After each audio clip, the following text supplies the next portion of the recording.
자, 이번 시간에는 이제 비정연파의 해석에 대해서 같이 알아보도록 하겠습니다.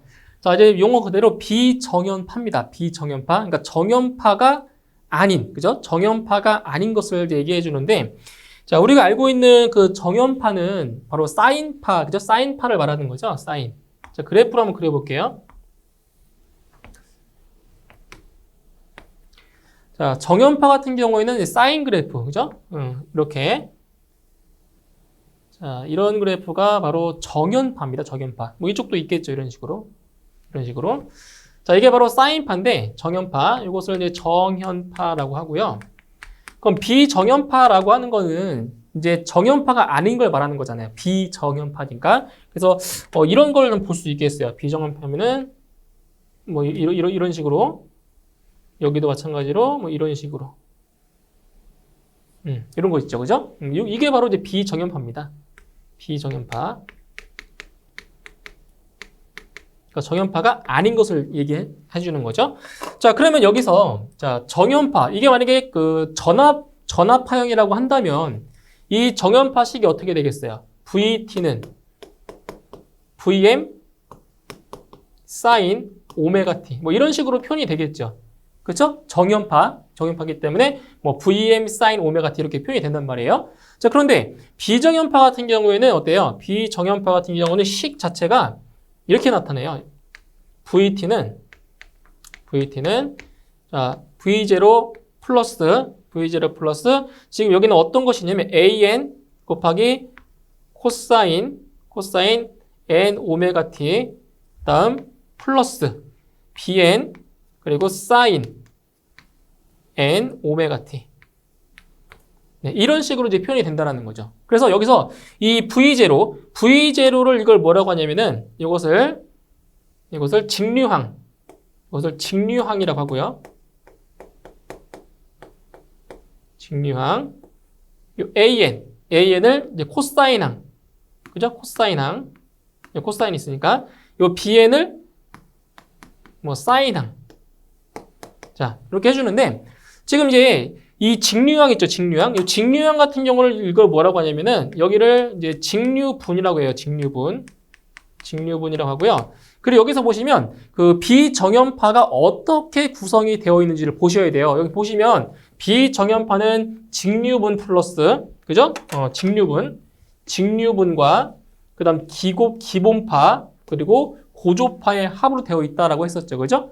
그러면 여기 뭐냐면, 지금 이게 보시면 이제 여기가 직류분이 되는 거고요. 이제 만약에 여기서 그 n의 값이 1인 경우, 그러니까 n의 값이 1이면 어떻게 되겠어요? 여기가 n의 값이 1이면 코사인 오메가 t가 되는 거죠. 코사인 오메가 t. 여기도 마찬가지로 n의 값이 1이면 사인 오메가 t. 이런 식으로 된단 말이에요. 그러니까 여기 지금 n의 값이 얼마일 때? n의 값이 1인 경우 있죠? n의 값이 1인 경우가 이게 바로 기본파입니다. 기본파. 그리고 n이 2일 때는 이때부터는 이제 고조파가 되는데 n이 2일 때는 제2 고조파 이런 식으로. 만약에 n이 3이다. n이 3일 때는 이것은 뭐 제3 고조파 이렇게 표현이 된단 말이에요. 그래서 n의 값이 1이면 기본파고요. n이 2 이상일 때부터 여기를 뭐라고 하냐면은 여기를 고조파라고 부르는 거예요. 그래서 이 비정연파 같은 경우에는 자, 직류분 그리고 기본파 더하기 고조파 이 세 개로 이루어져 있다는 것을 아셔야 돼요.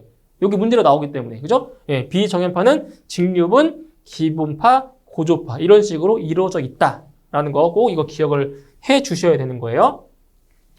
자, 그럼 여기서 이제 비정연파를 얘기할 때는 이제 수학적인 어떤 공식이 있어요. 법칙이 하나 있는데 바로 푸리에의 급수라는 거죠. 푸리에의 급수. 자, 푸리에의 급수라고 하는데 자, 보세요. 자, 무수히 많은 주파수 성분을 갖는 그러니까 무수히 많은 주파수 성분이라고 하는 게 아까 말씀드렸던 것처럼 n이 1일 때, n이 2일 때 뭐 2고조파, 3고조파, 뭐 5고조파 이런 걸 얘기하는 거예요. 무수히 많은 주파수 성분을 갖는 비정연파가 일정한 주기. 그러니까 여기서 주기는 뭐겠어요? 자, 주기 t는 오메가 분의 2파이. 그죠? 주기로 같은 파형을 반복하는 경우 이를 무수히 많은 삼각함수의 자, 집합으로 자, 표현하기 위한 급수식. 이것을 바로 풀이의 급수라고 해요. 풀이의 급수. 수학적인 표현이죠. 풀이의 급수. 그래서 비정연파 같은 경우에는 뭐라고 했어요? 직류분과 그 다음에 기본파, 고조파로 이루어져 있다라고 했죠. 그래서 이 전압식을 보시면 요 V0가 요게 바로 직류분. 그러니까 이거는 시간에 관계없이 항상 일정한 값이 나오잖아요. 일정한 값으로. 그죠? 직류분. 그 다음에 여기 자, VM1 sin 오메가 t 플러스 세타 1. 뭐 세타 1은 뭐 큰 의미가 없고 여기 오메가 t 앞에 이 숫자가 1이잖아요. 1. 그죠? 1인 것을 기본파라고 하고요. 여기부터 2 오메가 t, 뭐 3 오메가 t, 4 오메가 t, 마지막에 뭐 n 오메가 t. 그죠? 그러니까 n의 값이 2 이상일 때부터를 뭐라고 했어요? 고조파, 2고조파, 3고조파, 4고조파, n고조파. 이렇게 표현이 되는 거예요. 그죠? 그래서 이걸 어떻게 놓냐면 V0, 자, 직류분에다가 플러스, 자, 시그마라고 하는 거는 전부 다 합산하는 거예요. 그래서 n인 1부터 어디까지? 무한대까지. 무수히 많은 걸 더해주는 거죠. 그래서 VMN sin n 오메가 t 플러스 세타 n. 그러니까 여기에는 뭐가 들어가는 거냐면 이 식 있죠. 여기 뒤에 붙어있는 이 식을 다 포함하는 겁니다. 이걸 다 더했다고요. 그죠? 많은 항들을 다 더한 거를 이렇게 시그마로 함축을 해놓은 겁니다. 그죠? 이렇게 해서 풀이의 급수로 이렇게 비정연파의 식을 표현할 수가 있다라는 것을 이제 보여주는 거죠. 이렇게. 자, 이제 그 다음에 이제 비정연파에서 이제 시료값을 구하는 문제들이 출제가 됩니다. 실제로 출제가 되는 게 바로 시료값을 구하는 건데 여기 이제 자, 전압의 시료값과 그리고 전류의 시료값을 이제 구하는 그러한 공식이 나와 있어요. 자, 어떻게 구할 수가 있냐면은 자, 직류분 그리고 기본파, 고조파의 제곱의 합을 뭐 한 거다? 제곱근한 거다. 그러니까 루트를 씌운 거라는 거죠. 루트. 예? 그러니까 직류분, 기본파, 고조파의 제곱의 합을 뭐 한 거라고요? 제곱근한 값이다. 루트를 씌운 것. 이게 바로 시료값이라고 하는 건데, 자, 그럼 아까 식에서, 자, 이게 V0가 직류분이라고 했죠, 직류분. 직류분 제곱에다가, 자, 이건 VM1이니까, 지금 N의 값이 1이니까 이건 뭐예요? 이거는 기본파. 그죠? 기본파. 근데 지금, 시료값을 구하는 거기 때문에, 최대값을 루트 2로 나눈 게 뭐예요? 최대값을 루트 2로 나눈 게 바로 실효값이죠, 실효값. 그래서 루트 2분의 VM이 된 거예요. 요게 기본파. 그 다음에 여기는 2고조파. 그죠? 2고조파. 그럼 뒤에 또 있겠죠. 뭐 예를 들어 루트 2분의 VM3. 이거는 3고조파. 이렇게 쭉 더해가지고 마지막 n번째, n고조파까지 다 더해주는 거예요. 만약에 뭐 5고조파까지 없다. 5고조파까지 있으면 마지막에 여기 5가 되는 거겠죠. 5. 그죠? 결국은 여기에 들어가 있는 이 값이 뭐예요? 이 값이 전부 다 무슨 값이다? 실효값이다. 실효값. 그래서 V0의 제곱, V1의 제곱. 이 값들이 전부 다 무슨 값이라고요? 실효값. 그 실효값들을 제곱해서 더한 거를 뭐 한 거다? 루트를 씌운 거다. 이렇게 보시면 돼요. 그러니까 전류도 마찬가지겠죠? 전류도 마찬가지로 전류의 실효값, 직류분, 그리고 기본파, 고조파.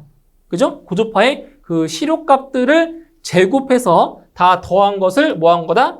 루트를 씌운 거다. 이런 식으로 해서 실효값을 구할 수가 있는 겁니다. 아시겠죠? 그러니까 시험에서 직접적으로 나와요. 실효값을 구하는 문제들이 나오기 때문에 이런 식으로 공식대로 구해주시면 되겠습니다. 자, 그 다음에 이제 외형률 나오죠.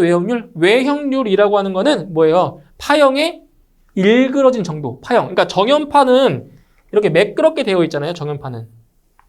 그죠? 정연파 같은 경우는 이렇게 자 매끄럽게 되어 있는데, 자, 그 비정연파 같은 경우는 파형이 깨져 있죠. 이렇게 일그러져 있다고. 이렇게 일그러져 있다. 자, 그게 이제 외형률인 거예요. 파형의 일그러진 정도를 자 외형률이라고 하는데, 여기 보시면 비정연파에서 기본파에 대한 고조파 성분의 함유 정도를 뭐한다? 표현한다라는 거죠. 뭐라고요? 기본파에 대한 고조파 성분의 함유 정도를 표현한다. 그래서 이걸 어떻게 표현할 수 있냐면, 자, 전압으로 한번 예를 들어볼게요. 전압으로. 그러면 비정연파에서 기본파니까 뭐예요? 정연파 따지면 V1이겠죠? V1. 그러니까 n이 1일 때. 그게 기본파잖아요. 그죠? V1분에 대한 고조파 성분의 함유 정도다. 고조파. 그죠? 고조파니까 V2, V3 이거 돼요. V4 이런 식으로 되겠죠. 그죠? 고조파. 그래서 비정연파에서 기본파에 대한 그러니까 기본파가 기준이 되는 거예요. 기준. 자, V1분의 자, 고조파 성분의 함유 정도. 이게 바로 외형률이라는 거죠. 외형률. 그죠? 이게 기본파에 대한 고조파 성분의 함유 정도다. 이게 바로 외형률이라고 하는 개념인 거예요. 자, 이제 그 다음에 이제 파형률과 파고율이 나오죠. 파형률과 파고율. 자, 여기 나와 있어요. 파형률 같은 경우에는 파형의 평활도. 그러니까 평활이라고 하는 거는 이제 파형이 이런 식으로 되어 있냐, 아니면 뭐 이렇게 더 되어 있냐. 그러니까 이게 평활하다고 하는 거는 이제 이렇게 거의 직선에 가깝다라는 거잖아요. 그죠? 그래서 파형률은 파형의 이제 평활도를 이제 나타내주는 그런 정도를 말하는데, 여기서 중요한 거는 파형률이라고 하는 게 그 시료값을 이제 평균값으로 나눠준다는 거, 요 식이 이제 중요하다는 거죠. 그 다음에 이제 파고율 같은 경우는 파형의 날카로움. 파형의 날카로움의 정도를 나타내주는 이제 그러한 정도인데, 이제 파고율 같은 경우는 최대값을 시료값으로 나눠줘서 구할 수 있다는 거죠. 그럼 여기서 이거를 쉽게 암기를 할 수 있는 방법이 있어요. 이게 좀 헷갈리거든, 두 개. 파형률과 파고율을 구하는 공식 헷갈리는 경우가 있어요. 자, 이게 보세요. 자, 어떻게 할 수 있냐면, 우리 정연파에서, 자, 이러한 정연파에서, 자, 여기가 지금 뭐예요, 여기가 최대값. 그죠? 가장 높은 곳이 최대값이죠. 그 다음에 여기가 시료값. 그 다음 이제 요 밑에가 평균값. 이렇게 되어 있잖아요. 그죠? 요걸 보고 이제 우리가 쉽게 암기를 할 수 있어요. 자, 여기는 지금 파형률이고 여기는 파고율이죠. 파고율. 그래서 어디를 보시냐면은 파고. 이거 높을 꽃자로 한번 생각을 해보세요. 높을 꽃자. 그래서 파고율을 먼저 쓰세요. 여기다 파고율. 그 다음에 여기는 파형률. 자, 이렇게 써주시고요. 그 다음에 자, 이제 어떻게 구하냐면 파고율의 공식이 있죠. 파형률의 공식이 있어요. 자, 지금 이 순서대로 쭉 쓰시면 돼요. 이 순서대로 밑에 쓰세요. 여기 최대값. 그 다음 시료값. 그죠? 시료값. 그 다음 평균값. 밑에 평균값. 자, 이렇게 암기하시는 거예요. 자, 파고율은 시료값분의 뭐라고요? 최대값. 자, 파고율은 시료값분의 최대값이 되겠죠? 그 다음에 파형률은 평균값분의 시료값. 이렇게 된다고요.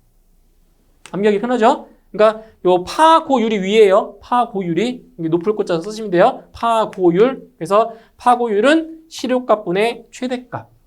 파형률은 평균값분의 시료값. 이렇게 암기하시면 헷갈리지 않고 공부하실 수가 있겠습니다.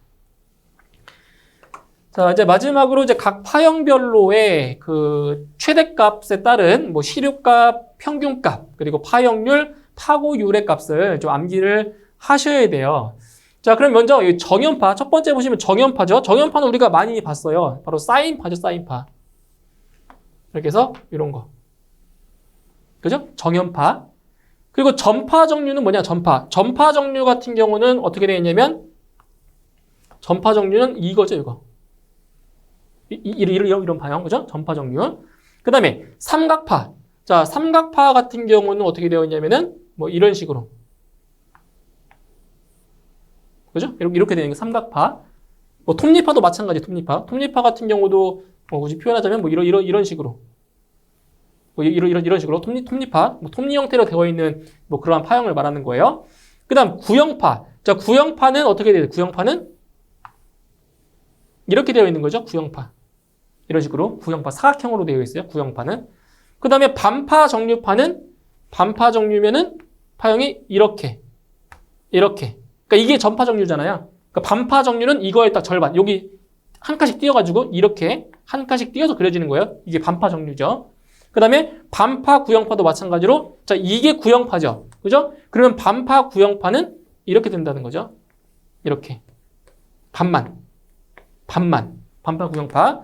자 이랬을 때 자 최대값을 VM이라고 했을 때 그때에 따른 시료값, 평균값, 그리고 파형률, 파고율 이거를 이제 암기를 하셔야 돼요. 근데 여기서 이거를 다 암기하기는 어렵겠죠. 그죠? 어렵기 때문에 가장 많이 나오는 게 있어요. 바로 이 정연파. 정연파는 이제 무조건 암기하셔야 돼요. 정연파 이거 상당히 자주 나오는 거고요. 그 다음에 구형파도 뭐 간간히 나와요. 구형파. 정연파, 뭐 구형파, 뭐 반파, 정류파 정도까지. 네? 이 정도가 시험에 자주 나오고요. 자 일단 여기서 우리 파형률. 자 파형률 같은 경우는 파고율 보세요. 파고율은 시료값분의 뭐예요? 시료값분의 최대값이죠. 그래서 이 파고율 같은 경우는 어떤 값이냐면 이거 루트 2. 그러니까 시료값에서 요 분모에 있는 값이 있죠. 분모. 이게 그대로 파고율이에요. 이게 루트 3이죠. 1.73 이렇게. 여기는 지금 분모에 1이 있는 거죠. 그럼 이렇게 1. 여기 2가 있죠. 2. 여기 루트 2가 있죠. 1.414 이렇게 된다고요. 그러니까 파고율은 요 시료값 최대값과 시료값의 관계에서 요 분모에 있는 값이 그대로 파고율이 되는 거예요. 파고율 이렇게 그죠? 이렇게 돼요. 그 다음에 이제 파형률 같은 경우는 평균값분의 시료값이잖아요. 그죠? 예, 파형률은 평균값분의 시료값. 그러니까 여기 어차피 이 최대값은 의미가 없어요. 약분해서 없어져 버리니까. 그러면은 지금 이 식 같은 경우는 자 평균값이 얼마예요? 평균값. 평균값은 파이분의 2 VM이니까 바로 파이분의 2 분의 여기는 루트 2분의 1인 거잖아요. 그렇죠? 그러면 결과적으로 이거는 2 루트 2분의 파이가 돼서 이제 이걸 계산해 주시면 1.111 정도가 나온다라는 거죠. 그렇죠? 파형률. 그래서 각각의 파형에 따른 파형률과 파고율도 알고 계셔야 되고요. 그리고 이 정연파 같은 경우에는 최대값과 시료값의 관계, 예? 그리고 최대값과 평균값의 관계, 이거는 반드시 알고 계셔야 돼요. 이거는 정연파인 경우는 이게 시험에 잘 나오거든요. 이게. 예? 그래서 각 파형별로 파형률과 파고율도 구할 수 있어야 돼요. 그러니까 결과적으로는 여기 있죠. 이거를 알고 있으면 파형률과 파고율은 직접 계산해서 구할 수가 있다고요. 예? 그래서 각 파형별로 이 내용들을 좀 암기를 해두셔야 됩니다. 이거 자주 나오는 내용이에요. 자, 이렇게 해서 각 파형별 파형률과 파고율까지 같이 알아보았고요. 이번 시간까지 해서 바로 교류 회로 부분은 전부 다 마무리가 되었습니다. 그래서 저는 다음 시간에 정전계로 다시 뵙도록 하겠습니다. 수고하셨습니다.